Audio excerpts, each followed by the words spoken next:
see into one's original nature, one's original face. We have to learn to look not out through the layers of mind and mentation, but in to where we're looking from.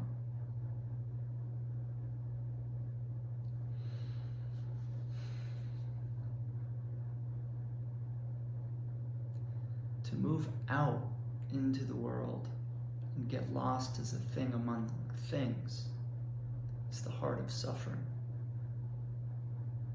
To stay at center, at home, and meet the world despite the things that may be washing up in our experience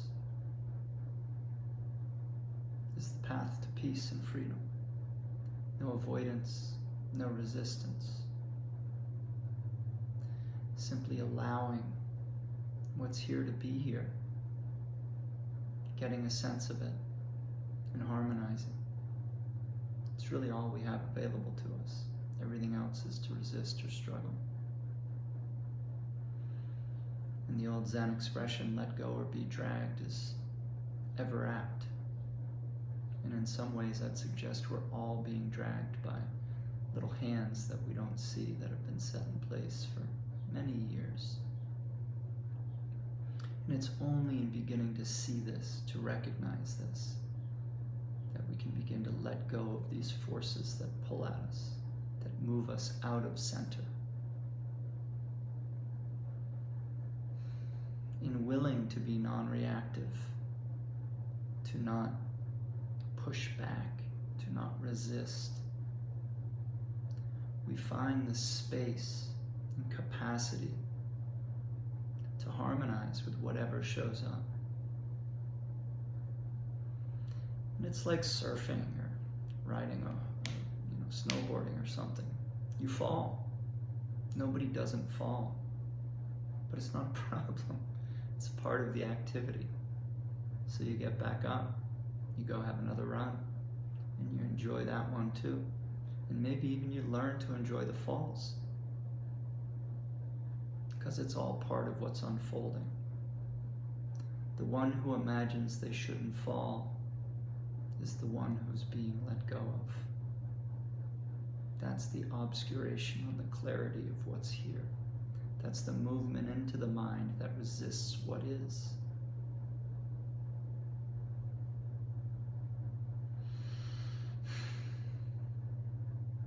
It can be so refreshing to just sit in the stillness and silence of not knowing. And it can be edgy. It's uncomfortable at first.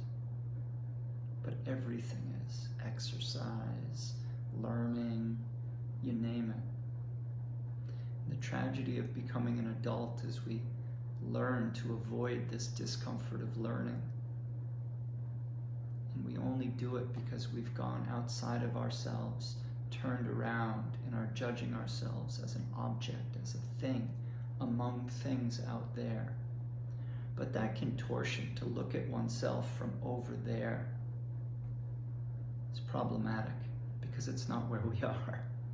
We're here, not there.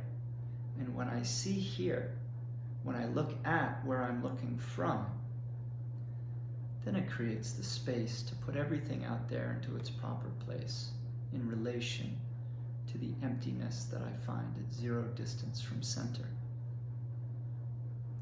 And we all know this little metaphor of the value of emptiness, right? You couldn't drink your morning coffee if you didn't have emptiness in the cup.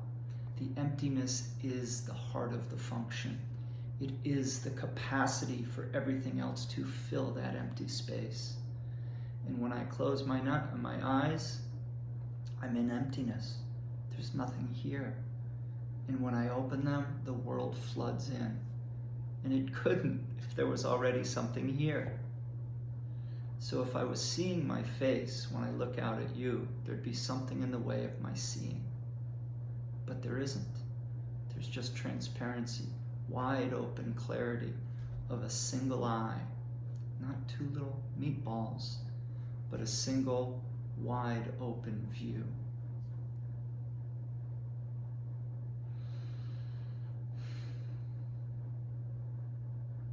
And we all sit at the center of that, moving from center to periphery. Like when you drop a pebble into a pond, it drops down, but the waves go out until they reach their end, and then they implode back in.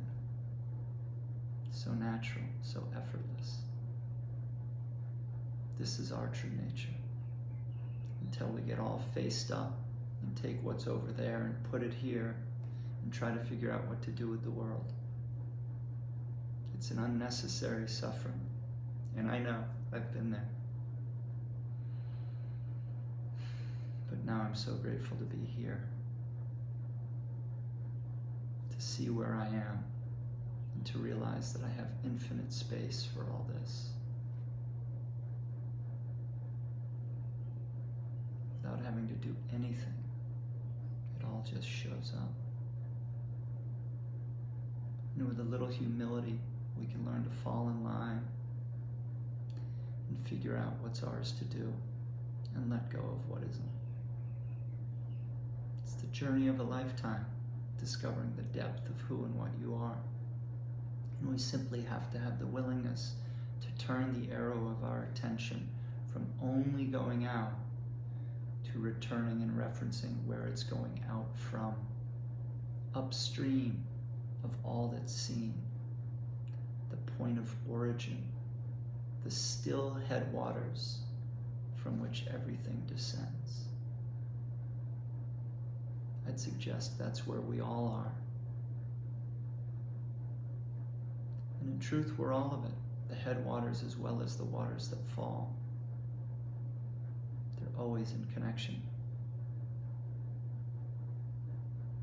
So we can enjoy all this activity, all this movement of the river downstream, but never forget the source and rest in that source, because that's where you are, in spite of all appearances, at your essence, not as an appearance.